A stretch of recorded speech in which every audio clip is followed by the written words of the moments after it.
film about about Renaissance heavy cavalry. I didn't explain myself, so explain yourself, sir. Right, I have a dream. It's never going to happen, but I enjoy the process. I have a dream that one day I'm going to make a gigantic shield wall come Shiltron through the ages, going left to right, starting with late Roman and going all the way up to the Battle of Flodden in 1513. So, well, about 1,190 years, maybe even more. And then I put that on like a board, a long slim board, a plank you could call it, and then have a load of cavalry on a long slim board, and you can push the two together and you get like a pseudo diorama, because the cavalry will be through the ages as well, hopefully, if it all goes to plan. That'll be a lot of painting. Actually, there's ways of short-circuiting that, but that's another story. So anyway, I've been buying over the years. This is been more than 10 years, I think, in the buying, not the making. I have been getting hold of this kind of thing and other companies, but I've got these to hand. And it's got to a point now where various things, various outside real-world pressures are pressing upon me, and there's also a log jam. You know, when you end up with a stash that's a bit too big and it becomes a weight around your neck and a cloud sitting over you. And these have become a log jam, psychologically and physically. They're getting in the way. I need to do something with them. So the thing to do with them is either put them to the back of the heap and never see them again, and it will be just a complete waste, or get on with it. So I've decided I'll get on with it, but in a slow, bit by bit way. And if you saw the programme about Renaissance heavy cavalry, you see I put heads on a single arm. Now, I remember years and years ago in this kind of thing, back in the Tamiya days, I used to paint everything on the sprue and then put the guys together, and it didn't, colour-wise, it didn't quite match up, even when you started putting washes on and highlighting. But you don't want to put too much on, otherwise you can't get painting. Although, that's what you get when you get single piece figures, casted, usually metal. They're all casted. What am I on about? They're all cast. What is casted? See, what I'm doing is I'm not thinking. I'm looking over here at something else. This guy, he's an example, a Viking. Single piece. So you've got to paint him, haven't you? So you can do it. But anyway, makes it easier if you haven't got everything on. You know what I'm on about because you are model makers. I'm wasting time. 3 minutes, 33 seconds. Oh dear. So anyway, what have we got here? Well, we've got late Roman armoured cavalry. And I'm largely going to focus on the more heavily armoured figures, but not completely, because I like armour.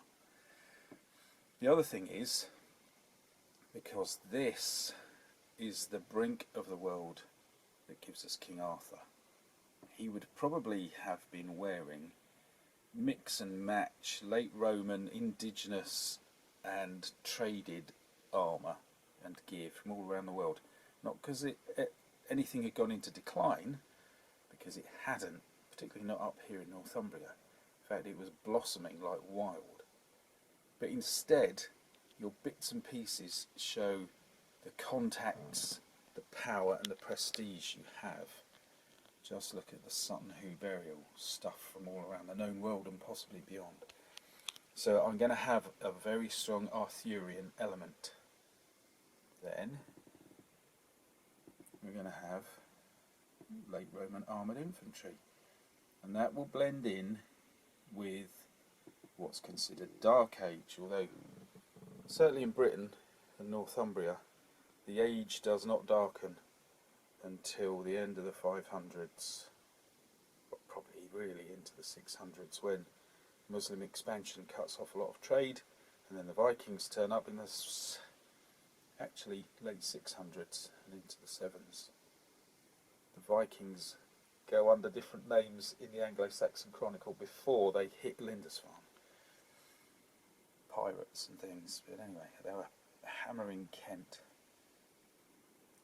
So here we have early Anglo-Saxon armoured warriors and early, I said Anglo-Saxon, early Saxon armoured warriors and early Saxon unarmoured warriors. Although they got big gear, helmets and shields and things, they are so beautifully sculpted and imagined that I couldn't resist them. So are these. Victrix are not cheap, but you get a lot for your money. $29.95, and you get, I don't know, 12, but you get a lot of stuff. On the other hand, for just a couple of quid more, oh, that's peeled off, you get 36 figures. That's not bad. Now let's have a look at a couple.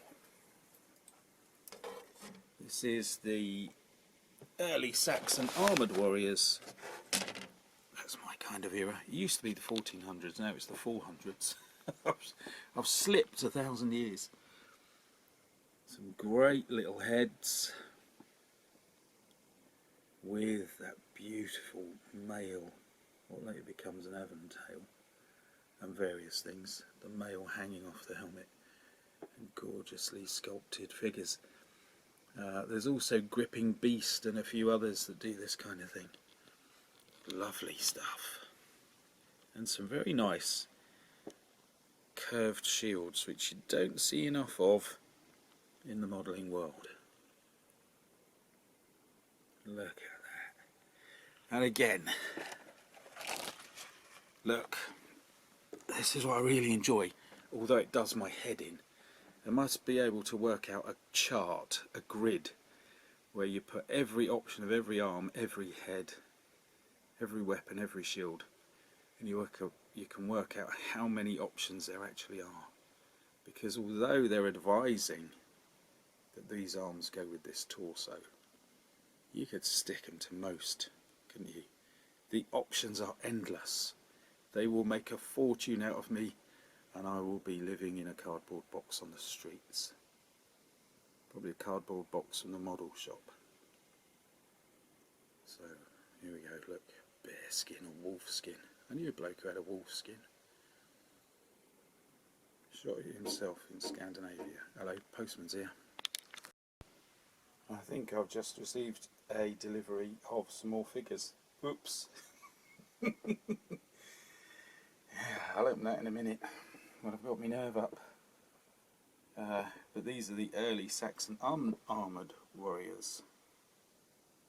And again, beautifully sculpted, and an excess of heads and arms, which can be advantageous in many other respects. And I've just noticed I've got some other bits and pieces, so I'll jump back to the Renaissance Heavy Cavalry and add a PS and then go. But anyway, this is what's going on. This shouldn't get in the way of the other model making, because while things are drying, I can just fiddle about with these, spray them and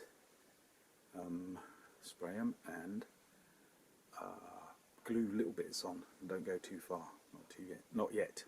Oh dear, I'm not good with words today. Right, anyway, thanks for watching. I will see you again very soon, I hope. Just a quick PS, because I was going to start tidying everything up, and I unearthed this lot. These are just some of the bits, but I'll give you an idea of what's going on. So we've got other things. These are, I think, Bretonnian knights, or at least a section of their anatomies, from Warhammer. Very big bulky figures. That's all right, love it. Then a whole bunch of Perry miniatures. These look like English knights from Agincourt, because they've got a mounted longbowman. Although, to be quite honest, this all looks very French. So this could be the French. Yeah, it's got to be the French Agincourt figures. I don't know. Can't remember. It'll be written on the sprue. You fool.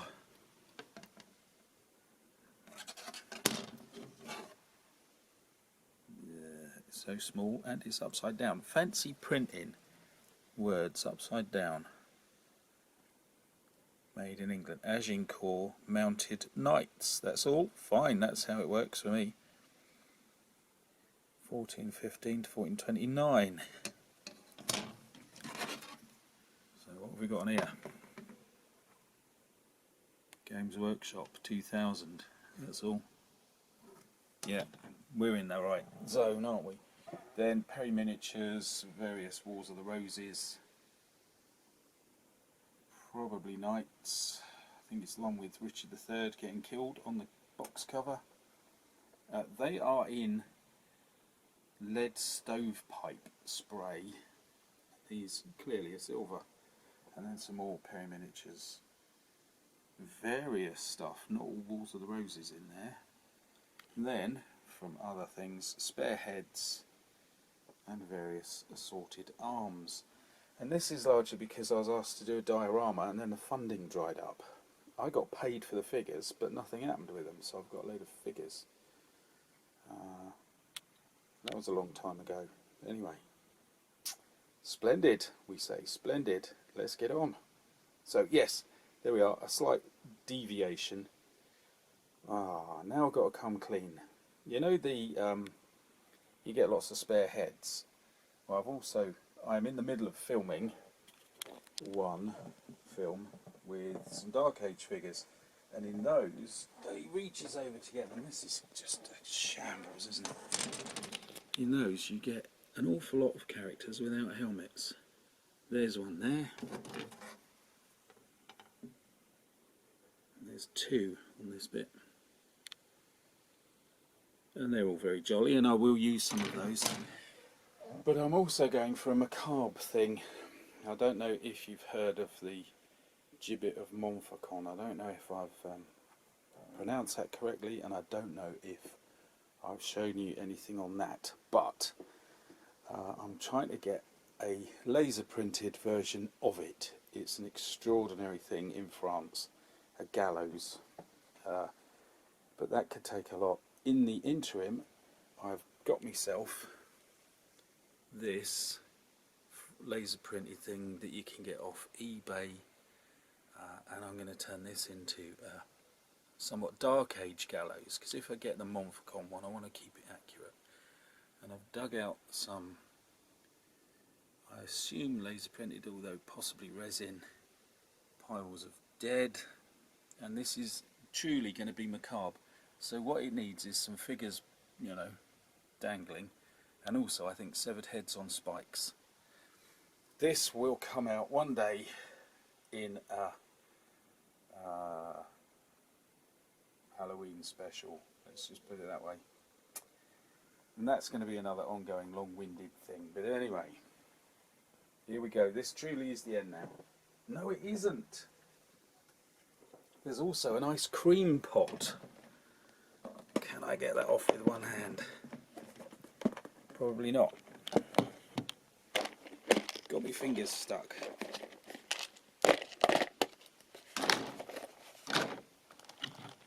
And these are somewhat more modern, as in manufactured modernly. Early Renaissance, early 1500s cavalry.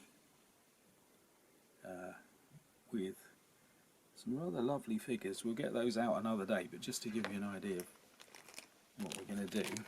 And some of them, where I've got ones that aren't perhaps perfectly accurate or surplus to requirements, I'm going to do a fantasy thing, but that's a whole other blah blah blah. Shut up, time to finish. Thank you for watching, thank you for your patience. we'll see how this one rolls along. So, see you soon. I don't believe it, I'm back already. I just dug him up. Got this as a kid.